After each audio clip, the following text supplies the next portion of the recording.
이 사랑한다는 말 한마디가 우리의 마음을 여는데 굉장히 큰 효과가 있습니다. 우리 실험 삼아서요. 실험 삼아서 나는 널 미워해 한마디 옆에 사람에게 한번 해보십시오. 시작. 보세요. 거의 자신 없잖아요. 자신이 없어요. 그건 뭐 말입니까? 밉다는 이 말 한마디는 상대방을 온유해도 한파를 느끼게 하는 말이 되거든요. 우리 교회는 하나님의 사랑을 받고 그 하나님의 사랑으로 하나님의 사람들을 서로 사랑하는 공동체가 되기를 바랍니다. 오늘 본문을 보면요, 이 사랑과 미움에 대해서 아주 적나라하게 대조를 하고 있는데, 이 사랑과 미움의 감정은 인간이 가지고 있는 가장 기본적인 요소입니다. 나 한 사람의 마음 안에 사랑의 감정도 있고 미움의 감정도 있어요. 그러니까 세상에 모든 사람들은 이 사랑의 감정도 있고 미움의 감정도 있습니다. 사랑의 감정을 표현하고 축복된 삶을 살아가는가 하면 미움의 감정을 표현하고 저주스러운 삶을 살아가는 사람도 있거든요. 모든 사람이 그래요. 한 명도 안 빼고, 사람으로 오신 예수님 빼고는요. 그러므로 이 사람들이 구성하고 있는 이 사회 또한, 이 지구촌 또한 사랑의 감정과 미움의 감정이 항상 서로 상반된 에너지를 발휘하면서 공존하고 있거든요. 사랑과 미움이 너무나 반대되고 대조되는 것처럼 그 감정의 표현이 남기는 결과도 굉장히 반대되는 결과를 나타냅니다. 미움에서 오늘 뭐가 나옵니까? 시기와 분쟁과 다툼이 나온다고 하죠. 대신에 사랑에서는요, 뭐가 나오겠습니까? 기쁨이 나오고 축복이 나오고 평화가 나옵니다. 이 사랑이 있는, 완벽하게 사랑으로만 있는 곳이 어디겠습니까? 천국입니다. 하나님 나라이고 예수님입니다. 그런데 공교롭게도 우리는 이 세상에 사랑과 미움의 감정이 공존하고, 내 마음에도 사랑과 미움의 감정이 공존하고 있는 이러한 내 한 마음, 이러한 세상의 구조 속에 우리는 뭘 추구합니까? 하나님 나라를 추구하고 예수를 추구하고, 그렇지 않습니까? 그 결국 기쁨과 평화와 안정, 이런 것들을 추구하는 것이 바로 기독교 또 교회의 정신이고 사역 방향입니다. 사도행전 초반을 보면요, 미워하는 감정을 가지고 살아가는 사람들과 사랑하는 감정을 가지고 살아가는 사람들이 딱 대조적으로 아주 적나라하게 나오는데, 대제사장 그룹, 둘 다 하나님의 사람들이에요. 대제사장 그룹의 사람들, 그들에게 속한 사람들은 대체로 미움의 감정을 가지고 상대방을 대하는데, 공교롭게도 누구를 미워하느냐 하면은 하나님의 아들 예수를 미워합니다. 하나님을 사랑한다라고 하면서 하나님의 아들 예수를 미워하는 감정을 가지고 있습니다. 그 예수가 이 땅에 오는 것을 강력하게 반대한 자들이 대제사장, 사두개인, 바리새인들이, 그 예수가 오셔서 사역을 하고 하나님 나라 운동을 하니까 그걸 깨박놨던 사람들이 바로 하나님을 사랑한다고 하는 그들입니다. 미움의 감정이 아주 적나라하게 나오죠. 결국에는 예수님을 십자가에 못 박아 죽이는 데까지 행동의 그 에너지가 커지잖아요. 이건 예수님 때만 있은 게 아니고요, 저 구약 시대에도 있었습니다.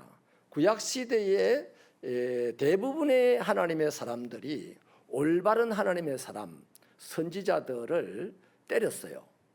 예레미야 선지자 같은 경우에는 하나님의 메시지를 받고서 바빌론에 항복하세요라고 했는데, 대부분의 왕을 추종하는 선지자, 제사장 이 그룹들은 예레미야를 때렸습니다.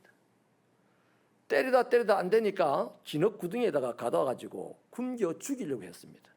그러니까 하나님 나라 말 못하게. 참 공교롭잖아요. 하나님을 제일 사랑한다고 하는 사람들이 진짜 하나님의 나라가 올 때는 싫어합니다. 우리 안에도 그런 게 있어요. 목사가 설교를 할 때요, 설교를 잘하느냐 못하느냐, 그것은 하등 문제가 되지 않습니다. 목사와 그 성도 간의 관계가 좋으냐 안 좋으냐가 문제입니다. 관계가 안 좋으면 아무리 꿀 발린 설교를 해도 개떡 같은 설교가 되는 것이고, 그분의 귀에는 아무리 설교를 개떡같이 해도 관계가 좋은 사이는요, 할렐루야 아멘 하고 따라갑니다. 특히 경상도는 그게 심해요. 경상도에서 이단이 제일 많이 나오는 이유가 바로 그겁니다. 저 사람을 내가 좋아하면 그 사람의 전하는 말이 거짓말이라도 따라가는 게 경상도 정서거든요. 그래서 경상도에서 이단이 잘 나오는 거예요. 여러분, 이 사도행전 초대교회 시절에 대제사장 그룹들이 미움의 감정을 노노히 표현하고 사는데, 그 반대쪽에 있는 이 사랑의 감정을 표현하는 사람들이 누굽니까? 예수님의 제자들 그룹이잖아요. 그 놀랍게도 그 제자들의 뒤를 이어서 나온 스데반 집사 같은 경우는요, 사랑의 감정을 표현하는 것을 어떻게 성경이 적고 있습니까? 미움의 감정을 표현해가지고 이를 갈고 때려 죽이려고 덤벼드는 그 사람들 앞에서조차도 얼굴이 천사처럼 휘어졌다 그랬어요. 그러니까 내 얼굴이 밝아지려고 하면은요, 뭐가 있어야 돼? 사랑의 감정이 있어야 돼요. 아무리 내가 40일 금식 기도를 해도요, 미움의 감정이 있으면 얼굴은 마귀 얼굴을 하게 되어 있습니다. 천사도 못 받고 사탄도 못 받지만은 내가 미움의 감정을 표현하고 살아간다면 내 얼굴은 이미 마귀의 얼굴로 점점 노골적으로 닮아가고 있다고 보면 돼요. 내가 사랑의 감정을 가지고 살아간다면 천사의 얼굴을 못 봐도 천사의 얼굴을 점점 지금 닮아가고 있다라고 판단하면 그 100% 맞는 답입니다. 사랑의 감정으로 충만하시기를 축원합니다. 네. 자, 여러분, 이 시기심과 미움, 자신의 이익에 집착했던 대제사장에 속한 사람들에게는 하나님의 진리의 말씀조차도 들리지 않았습니다. 미우니까 아무것도 들리지 않는 거죠. 들리지 않는 것뿐만 아니라 보이지도 않습니다. 예수님이 전례 없이 하나님 나라를 몸으로 다 보여줬잖아요. 병든 자를 고쳐주시고, 앞을 못 보는 자를 보게 해주시고, 죽은 자를 살려주시고, 요거는 그냥 의사가 하는 일들이잖아요. 근데 그걸 통해서 예수님이 뭘 보여줬습니까? 하나님 나라를 보여줬어요. 가난한 사람들에게 먹을 것을 주시고, 그 다음 하나님 나라가 먹을 것을 주는 게 하나님 나라가 아니고요, 설명되어질 하나님 나라는 먹을 것을 공짜로 얻어먹은 사람들이 예수님 보고 우리 왕이 되어주세요 할 때 예수님이 그들 위에 군림하거나 그들에게 대접받거나 하지 않고 조용히 산으로 갔어요. 조용히 다른 말로 갔어요. 마을로 갔어요. 거기에서 바로 그 의간에가 바로 하나님의 나라인 거예요. 그 사랑의 감정이 있으니까 저 사람에게 잘해주고도 저 사람에게 대가를 바라지 않고 뭔가 존경을 하고 싶어도 나는 벌써 다른 동네로 가서 사역을 하더라는 겁니다. 이게 예수님 사랑의 감정의 표현이에요. 자, 그래서 미움의 감정이 있으면 봐야 될 것이 안 보여요. 하나님 나라가 안 보이고 들어야 될 것이 안 들려요. 하나님의 말씀이 안 들려요. 근데 사랑의 감정이 있으면 눈을 감고 있어도 하나님 나라가 보입니다. 김태선 목사님 같은, 김선태 목사님 같은 경우에는 아주 오래전부터 앞을 보지 못하는 시각장애인이었습니다. 그런데 대한민국 땅에 시각장애인을 가장 많이 치료해 준 사람이 바로 김선태 목사님입니다. 그러니까 사랑의 감정이 있으니까 앞을 보지 못하여도 내 앞을 보지 못하는 이것과 동일한 고통을 받는 사람들이 얼마나 있을까? 나는 그들을 위해서 섬겨야 되지. 이렇게 해서 목사가 된 사람이에요. 그리고 한국 땅에 제일 많은 시각장애인들을 보게 해준, 자기는 못 봐도 보게 해준 사람이 됐다 이 말이죠. 할렐루야. 그래서 사랑의 감정을 가지고 살면 봐야 될 하나님 나라를 보고 들어야 될 하나님의 음성, 하나님 말씀을 듣게 되니까 이제는 그 사람의 삶의 모습이 껍데기로 살지 않고 속사람으로 사는 거예요. 뒤집어 말하면 사람의 껍데기를 보고 외형을 보고 판단하지 않고 그 속사람을 본다는 것입니다. 그래서 사랑은 이렇게 강력한 힘이 있어요. 미움의 감정을 가지고 살아가는 사람은 장점이 아닌 단점을 보고 강점이 아닌 약점을 보고 그 약점 잡고 단점을 잡아서 그 사람 위에 군림하려고 하는 거거든요. 그런데 사랑의 감정을 가지고 살아가는 사람은 약점을 보지 아니하고 강점을 보고, 단점을 보지 아니하고 이 장점을 보려고 하니까 자기보다 못한 사람이 한 명도 없는 거예요.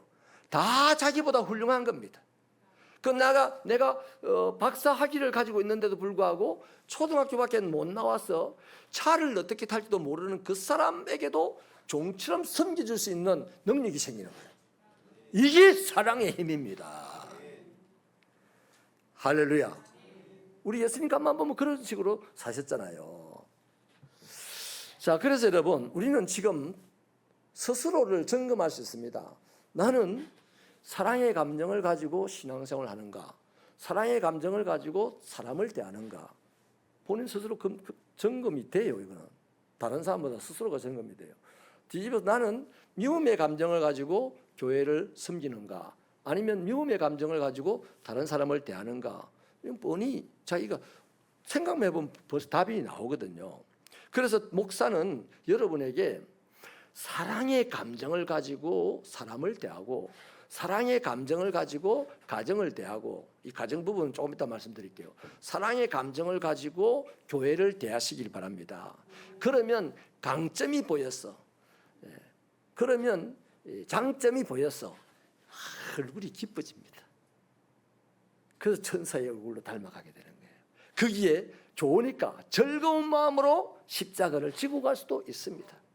그래서 하나님 나라가, 의와 평강과 희락이 가득한 하나님 나라가, 따라합시다, 서물서물 일어난다. 팍 일어나는 거는요, 조심해야 됩니다. 뭔가 서물서물 일어날 때 거기에 밑자리가 크게 되고 그게 강하게 힘을 발휘하게 되는 거죠. 자, 그래서 여러분, 우리 새벽교회는 사랑의 감정을 가지고 하나님의 교회를 섬기고, 사랑의 감정을 가지고 사람들을 대한다. 이럴 때 많은 사람을 옳은 대로 끌어올 수가 있게 됩니다. 내 말 잘해가지고 사람을 옳은 대로 끌어오는 거 한 번도 못 봤어요. 그런 것 같으면 사기꾼, 제비 아이씨 이런 사람들은요, 지독하게 사람을 많이 끌어올 거라. 우리 남편은 나보고 이쁘다는 소리를 결혼할 때 한 번 하고 아직도 한 번도 안 했는데, 아이고야, 시장에 장바구니를 들고 갔는데도 그 시장 앞에 있는 제비 아이씨는 사모님 아름다우십니다. 어머나. 집에 가서 삼삼하게 들리고 삼삼하게 생각이 나고 한 번 더 듣고 싶고, 근데 마침 신랑이 들어와가지고 말아 밥도 안 주고, 저 인간, 그 사람은, 그 선생님은, 그래가지고 엉뚱길에 가가지고 가정이 깨진 사람들이 이 경남 이 지역에만 해도 들어있어요. 그래서 부디 부탁하건대 사랑의 감정으로, 너나 없이 사랑의 감정으로 살아가게 되기를 축원합니다. 사랑의 감정은요, 표현을 해야 되거든요. 내 마음을 가지고 상대방에게 들어가는 겁니다. 말 가지고 들어가면 상대방이 탁 이럽니다. 경계부터 하잖아요. 똑똑하면 똑똑할수록 더 경계를 합니다. 제가 우리 교회가 제일 처음에 충격받은, 제가 개인적으로 시험이 들은 적이 있어요. 야, 온 목사가 말을 잘하는 거 보니까 조심해야 되겠다. 그래서 말을 잘 안 하려고 애를 썼습니다. 저는 평생 그러고 난 다음에 아마추어리즘을 좋아합니다. 조금 모자란 구석이 있는 거, 하다가 약간 허당 짓을 하는 거, 그럴 때 허당인 여러분들이 저 허당 목사님 하면서 동질감을 느끼고 좋아하는 거지. 그걸 터득했어요. 그래서 제가 친해지는 것 같아요. 자, 말씀은 정리하는 차원에서 예를 하나 들게요. 야곱의 집을 한번 보십시다. 야곱이요, 그 집안 집구석이 솔직히 엉망입니다. 왜 엉망이냐면, 아니 예삼촌 집에 갔는데 거기 가서 이제 빌붙어서 살아야 되겠는데, 예삼촌 집에 딸이, 자기 외사촌이죠, 외사촌 딸이 라헬이라는 딸이 있는데 너무 예쁜 거예요. 그래서 결혼하고 싶은 거예요. 그래서 외삼촌에게 이 라헬하고 결혼시켜 주시면 안 되겠습니까? 그러니까 7년만 일해라. 그러면 우리 딸 줄게 이래 됐어요. 그래서 이 야곱이 7년 동안 열심히 일을 했는데 7년이 차고 난 다음에 결혼식을 했는데요. 이 밤에 보니까 이게 라헬이 아니고 레아라. 한 번도 좋다는 생각도 안 해본 레아가 자기와 동침을 한 거예요. 그 동침을 했으니까 열은 엄청 받았어요. 속은 것 때문에. 그래서 결혼을 이제 동침을 하고 이제 자식을 낳고 사는데 한 번도 레아를 사랑한 적이 없어요. 그 레아한테 미움의 감정을 자기 외삼촌에게 표현해야 될 미움의 감정을 레아에게 툭툭툭툭 던지는 거예요. 그래서 애만 낳았지 좋아한 적이 없었던 거예요. 그러니까 레아의 감정은 어떻겠습니까? 저 인간이 내 신랑인데 내가 속였나? 우리 아버지가 속였지. 그럼 나와 결혼을 했으면 이제 나를 사랑해 줘야 되는데 나를 안 사랑해 주고 맨날 말하는 소리가 퉁명스럽게만 하고 레아도 똑같이 미움의 감정이 이제 생기는 거죠. 그래서 레아에게서 태어난 아들이 수없이 많아요. 근데 야곱은 그럼에도 불구하고 라헬을 아내로 삼아야 되니까 외삼촌이 또 그럽니다. 야, 7년만 더 일해라 줄게. 내 딸 줄게. 그래서 이 레아를 너무 사랑해가지고 라헬을 너무 사랑해가지고 7년을 또 하루같이 열심히 일을 하고 이제 라헬과 결혼을 합니다. 너무 좋았어요. 라헬을 너무너무 사랑합니다. 그리고 그 라헬하고 사이에서 난 아이가 요셉인데요. 나중에 막 요셉만 엄청나게 사랑을 했어요. 그래서 그 요셉을 보고 뭐라고 표현을 하냐 하면요. 이렇게 표현을 하죠. 요셉은 창세기 37장에 보면 요셉은 그의 노년에 얻은 아들이므로 이스라엘이 여러 아들들보다 그를 더 사랑하므로 그를 위하여 채색 옷을 지었더니 그의 형들이 아버지가 형들보다 그를 더 사랑함을 보고 그를 미워하여 그에게 편안하게 말을 할 수 없었더라 이래요. 그러니까 야곱이 자기 첫 부인 레아를 미워했습니다. 그런 쪽에 아이들이 태어났어요. 그리고 야곱이 둘째 부인 라헬을 좋아했습니다. 사랑했습니다. 그리고 그 아이가 태어났습니다. 레아를 통해 태어난 아이들은 미워하고 라헬을 통해 태어난 아이는 사랑했습니다. 그리고 하나가 더 태어나는데 베냐민이 태어나다가 라헬은 산고로 죽어요. 그러니까 더더욱 사랑하는 거죠. 그래서 아직 베냐민은 어려서 뭔가 의사소통을 잘 못하고 이 야곱이 요셉이만에게 형들에 대해서 일하는 것들을 살펴보고 내한테 그들의 태도를 알려달라. 뭐 요거까지. 그러니까 집안 일들을 이 어린 요셉에게 다 맡겼다 이 말이에요. 사랑하니까 맡긴 거죠. 그런데 그 반대로 미움의 감정으로 쭉 대했고 그 미움의 감정이 계속해서 이어졌던 이 레아의 아들들은 요셉을 미워합니다. 괜히 그 나중에 요셉이를 애굽에 팔아버리고 한 게 아니에요. 그 미움의 감정이 쫙 왔어요. 자, 그 미움의 감정이 왔는데 요셉이 결국 그들의 미움의 감정, 아버지로부터 시작된 미움의 감정이 집안의 저주처럼 이렇게 흘러왔어요. 그래서 그 저주를 누가 받았어요? 요셉이가 받았어요. 그래서 요셉이가 애굽에서 이제 노예로 살다가 어떻게 됩니까? 하나님의 계획 속에 총리가 되잖아요.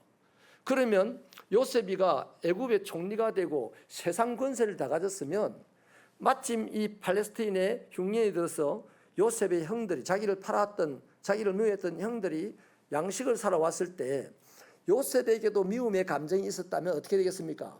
그 형들을 그냥 그물로 한꺼번에 싹 잡아가지고 다 죽이면 되잖아요. 아니면 다 노예로 팔아버리면 되잖아요. 그러면 얘는 이 미움의 감정을 그대로 전승해 가지 않겠습니까? 그 집안이. 그럼 그 집안이 이스라엘이 되겠습니까? 하나님의 나라가 되겠습니까? 안 되지. 그래서 그 집안의 미움이라고 이 저주처럼 흐르는 이 가게에 흐르는 이것들을 누군가는 잘라야 되는데 누가 잘라야 됩니까? 하나님이 직접 자르는 법이 없어요. 하나님은 하나님을 사랑하는 누군가를 통해서 그 집에 흐르는 저주를 자르십니다.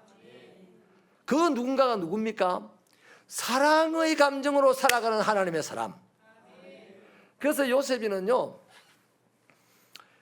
아버지에게 사랑을 많이 받아 놓으니까요, 또 하나님에게 사랑을 많이 받아 놓으니까 그 사랑의 감정을 표현하는 걸 잘했어요.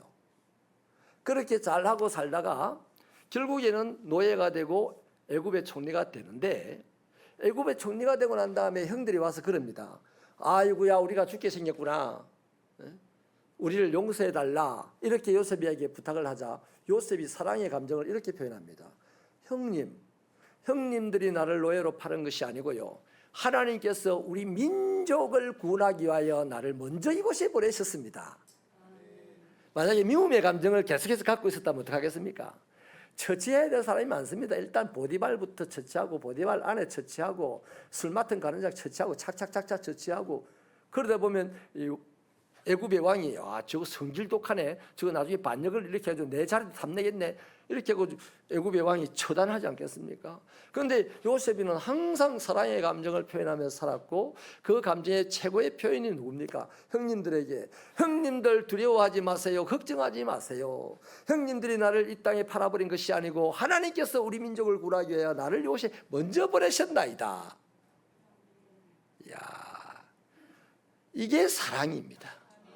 이렇게 사랑을 표현할 때 요셉이가, 형님들 팔아먹지, 그딴 짓 했지, 너는 죽을 걸 각오해야 되는데, 근데 내가 사랑이라서 살려준다, 이렇지 않다 이 말이죠. 다 잊어버리는 거죠. 그들의 약점, 그들의 단점을 벌써 안 보는 거예요. 보디발 아내의 약점, 단점을 안 보는 거예요. 술 맡은 관원장이 빨리 자기가 점을 잘 푸는, 수수께끼를 잘 푸는 사람이라는 소식을 빨리 안 알려준 것에 대한 그러한 약점을 잊어버린 거예요. 뭐가 있어서? 사랑의 감정이 있어서.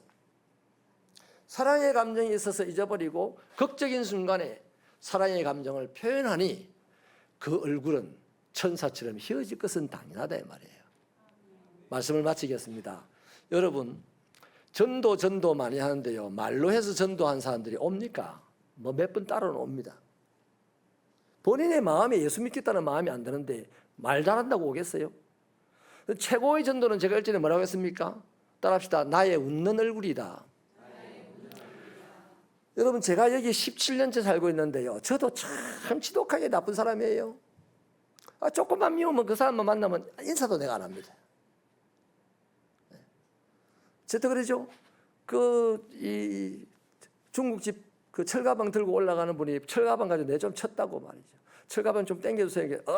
이렇게 한다고 기분 나쁘다고 내가 8층 내리면서, 그분은 10층 올라가는데 8층에서 좀 꾹 누르고 있었어요. 아이고 이런 찌질한 사람입니다. 사랑의 감정이 없던, 미움의 감정을 그때그때 표현하는. 그래서 내가 요만큼밖에 못 사는, 다행은 다행이다마는 요만큼밖에 못 사는 거죠. 우리는 온 세상을 지배할 만큼, 온 세상을 담고 살 만큼 이미 그 안에 예수가 있잖아요. 근데 내가 이런 거야. 내가 예수 닮기 원합니다. 그래서 제가 17년 동안요, 우리 908호에서 여기까지 오면서 하루에 최소한 서너 번은 왔다 갔다 하는데, 올 때마다 웃고 안녕하세요, 잘 지내십니까? 벌써 지가 내리네.